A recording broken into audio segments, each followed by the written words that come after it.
안녕하세요. 큰바이근입니다. 오늘 10월 28일 주요 테마 한번 같이 보도록 하겠습니다. 오늘은 코스피하고 코스닥이 조금씩 떨어지는 양상을 보였는데 제가 지난주에 한번 말씀을 드렸었죠. 4천 찍고 나면 아마 약간 코스피 차원에서 조정이 들어갈 가능성이 있다. 왜냐하면 이익 실현도 해야 되고 지금 많이 올랐다라는 게 4천이 넘어갔다라는 게 전체적으로 시장 상황에 뭐 좋은 영향을 끼치지는 않을 것 같아요. 왜냐하면 일단 넘어갔기 때문에 이제 좀 조정기를 가져야 되지 않느냐, 혹은 너무 많이 올랐다라는 위기의식 같은 게 있지 않느냐, 예, 그런 생각 때문에 조금 조정이 될 것 같다라고 말씀드렸는데 아니나 다를까 4천선과 900선은 지켰지만 거의 턱걸이를 하면서 뭐 누가 마치 지켜준 것처럼 그렇게 턱걸이를 하면서 살짝 지켜졌습니다. 예, 그러면서 오늘 이제 2차전지나 뭐 이런 대형 테마들이 조금씩 다 오르면서 사실 지켜줬는 그런 형국이 되었는데요. 오늘 주요 테마 한번 봅시다. 2차전지 리튬 ESS. 자, 이제 2차전지랑 ESS가 붙어서 나오기 시작하죠. 2차전지 리튬은 예전부터 붙어서 나왔었습니다. 하지만 ESS가 같이 붙어서 나오는 거는 비교적 최근의 일입니다. ESS는 제가 몇 번 말씀드렸죠. ESS는 사실은 2차전지하고 뗄래야 뗄 수가 없고 앞으로 AI 시대가 오면 조금 더 중요성을 띠게 될 것이다. 혹은 전력 공급망과 전선과 함께 붙어서 나올 가능성이 있다라고 말씀드렸는데 오늘 보시게 되면 전선 전력 설비 올랐고요. 수소차 쪽에 연료전지하고 부품 충전소 쪽하고요. 수소차 쪽에 혹은 수소 연료전지 쪽하고 사실은 ESS나 2차전지 쪽하고도 또 매우 연관성이 많은 테마예요. 그런 부분들이 있고요. 그 다음 나머지 두 개, 뭐 영상 컨텐츠나 양자, 암호 컴퓨팅은 양자 컴퓨팅 쪽은 조금, 좀 스팟성인 경우들이 있고 이런 부분들이 있는데 한번 같이 한번 보도록 합시다. 2차전지 리튬 같은 경우는 삼성 SDI가 뭐 실적이 개선될 것 같다라는 그런 거. 그 다음에 리튬 가격이 내년에 오를 것 같다. 이런 형태 때문에 올랐고요. 그 다음에 전고체 EV가, 그러니까 전고체 전지를 기반으로 한 그런 자동차가 이제 2030년이면 상용화가 될 것 같다. 뭐 이건 예측에 불과하긴 하지만 어쨌든 그런 기대감들이 2차 전지 시장을 끌어올리게 되는 거니까요.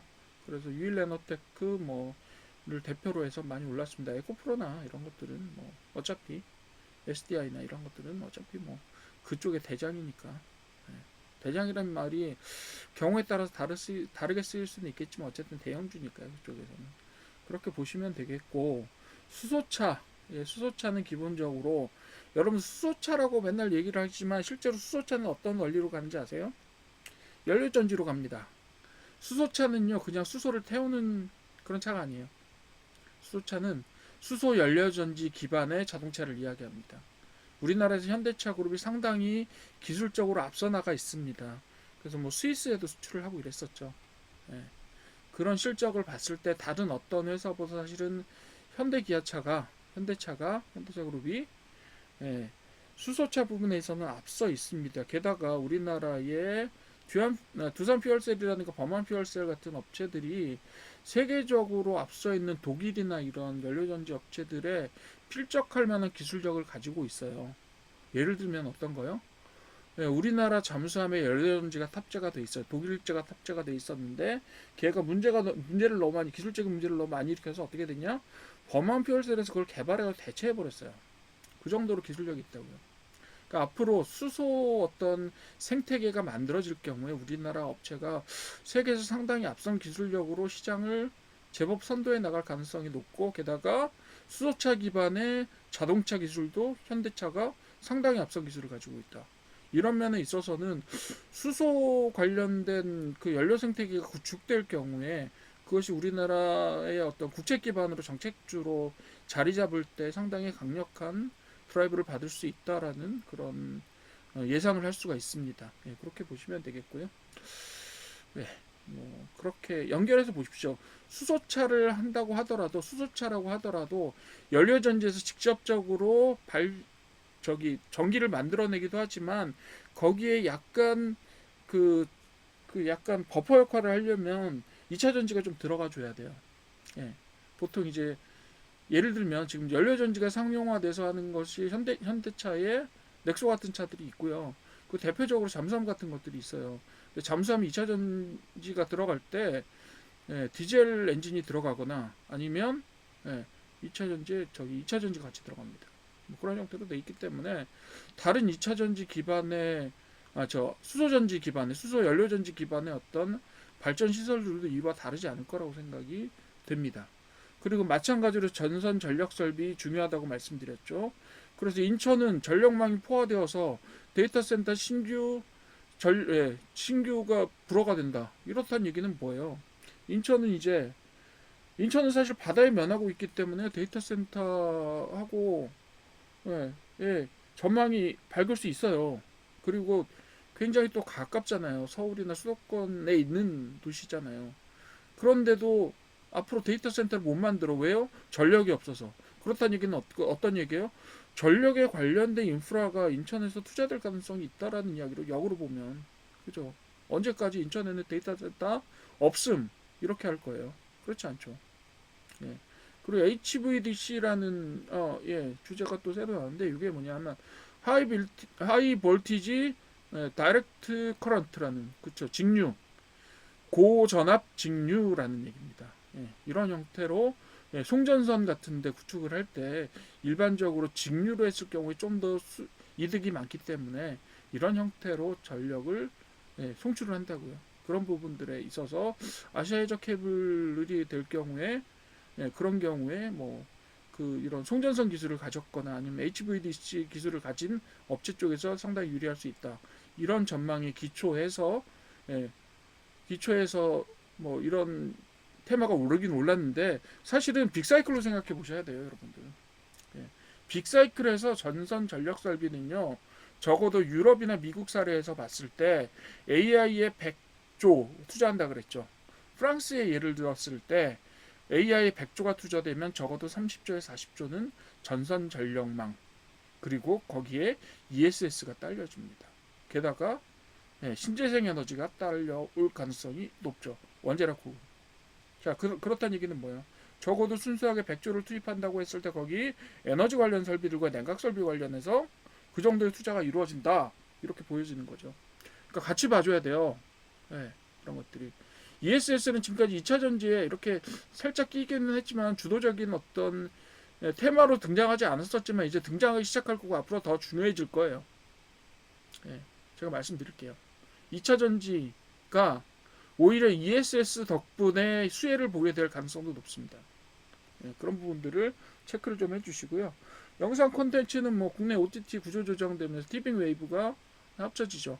그러면 드라마 편성이 조금 더 늘어나고 투자 여력이 늘어나게 되겠습니다. 그래서 예를 들면 지금 우리나라는 거의 넷플릭스가 완전 장악을 하고 있고 디즈니조차도 힘을 못 쓰고 있는 쿠팡 플레이는 쿠팡의 독점적 지위를 이용해서 어쨌든 간에 어느 정도 세력을 유지를 하고 있죠. 물론 이제 그게 언제 이제 분리가 될지는 잘 모르겠어요. 그 요금제가 그렇게 될 거고. 그렇다 보니까 이제 영상 콘텐츠 쪽에서 수혜주들이 등장을 하고 있다라고 되는데 사실 합병 효과나 구조조정 효과는 좀 단기적이긴 해요. 그렇긴 하지만 장기적으로 이 두 개 합병된 회사가 어느 정도 가입자들을 확보하는 수준이 된다라고 하면 우리나라 영상 콘텐츠 제작 회사들이 조금 더 수혜를 받을 수도 있겠죠.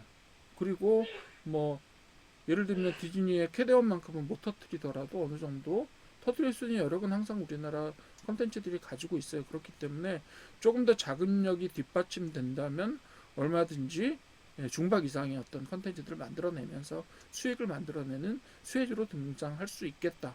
이런 기대들이 있는 거죠. 장기적으로는요, 콘텐츠 산업은 우리나라가 조금 되기는 할 거예요.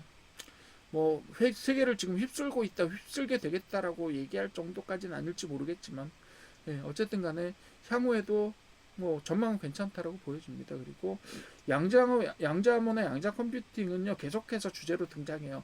잊어버릴만 하면 등장하고, 잊어버릴만 하고 등장하고, 미국에서 양자 관련주들이 오른다라고 하면 따라서 오르고, 이렇게 돼요.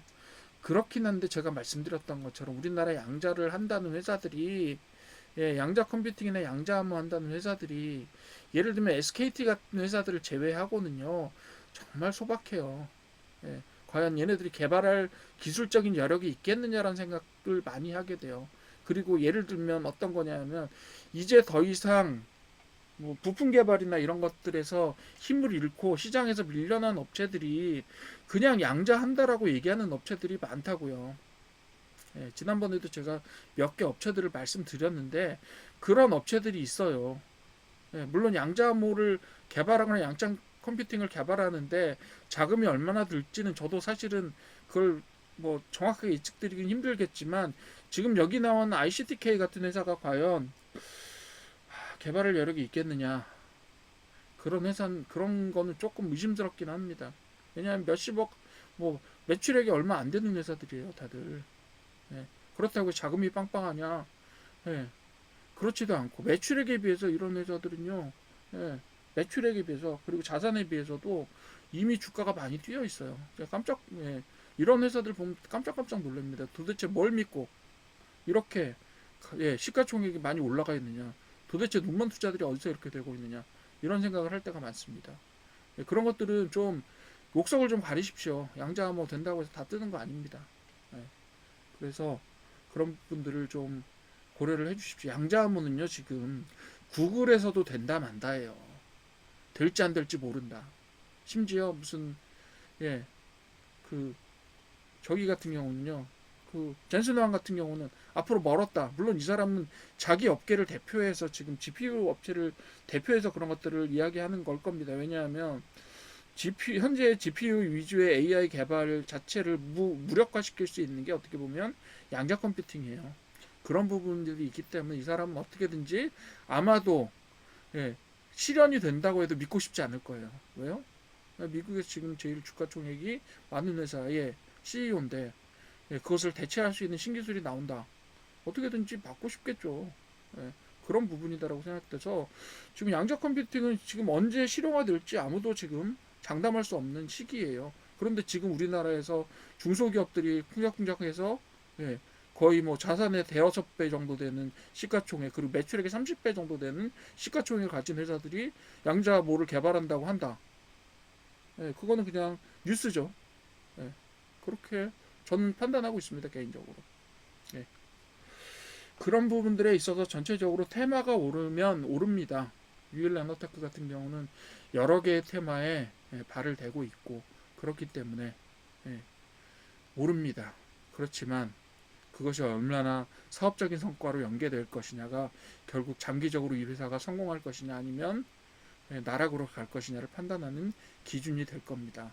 적어도 그냥 아무 근거 없이 끝까지 오르는 회사는 없어요.